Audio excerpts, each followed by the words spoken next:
Assalamualaikum warahmatullahi wabarakatuh. Pada kesempatan kali ini, saya, Nabila Ithaqi, akan memaparkan kampanye praktik baik untuk memenuhi tugas UAS Perspektif Sosiokultural, yang mana kampanye praktik baik ini saya lakukan di UPTD SDN Kamal 1. Kampanye praktik baik yang saya lakukan adalah penerapan pembelajaran scaffolding pada Zone of Proximal Development dalam memenuhi kebutuhan belajar peserta didik kelas 5 di UPTD SDN Kamal 1 Bangkalan. Adapun latar belakang dari kampanye praktik baik ini adalah di mana pada pembelajaran yang dilaksanakan pada mata pelajaran Bahasa Indonesia, peserta didik kurang antusias dalam mengikuti pembelajaran, tertinggal dalam memahami pembelajaran, serta mereka masih banyak yang asik bercerita dengan teman sebangkunya. Hal tersebut terjadi karena guru hanya memberikan penugasan kepada peserta didik secara terus-menerus. Guru juga kurang memanfaatkan metode, pendekatan, serta model pembelajaran yang sesuai dengan karakter peserta didik.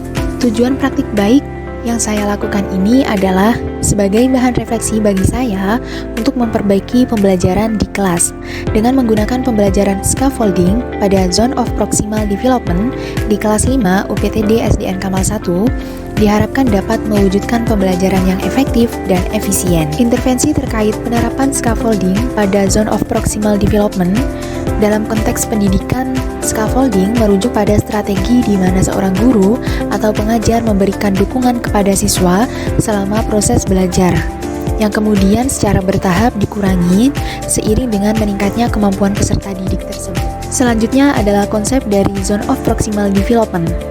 Zone of Proximal Development adalah istilah dalam teori pendidikan yang diperkenalkan oleh psikologi Levi-Gotsky.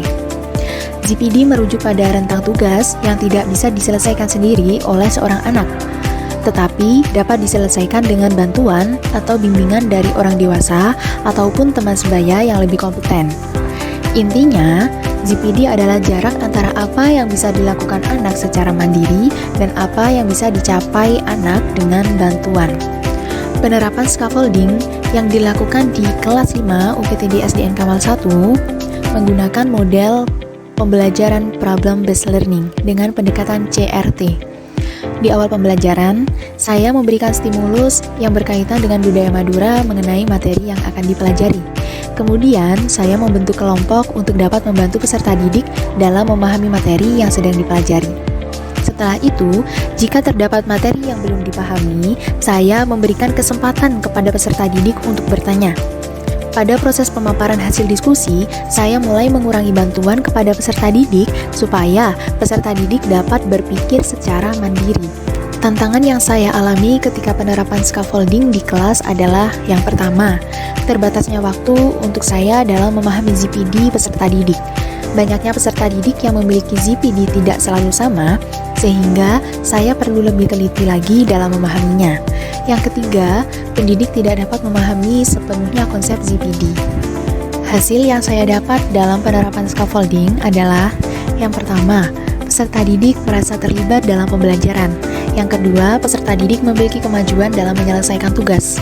Yang ketiga, peserta didik aktif dalam kelompok dan berkolaborasi dengan baik, serta dapat memaparkan hasil diskusi dengan cukup baik. Selanjutnya adalah pembelajaran dan replikasi terkait penerapan scaffolding pada Zone of Proximal Development.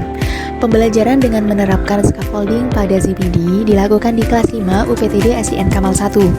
Pada proses pembelajaran menggunakan model PBL atau Problem Based Learning dengan pendekatan CRT atau Culturally Responsive Teaching.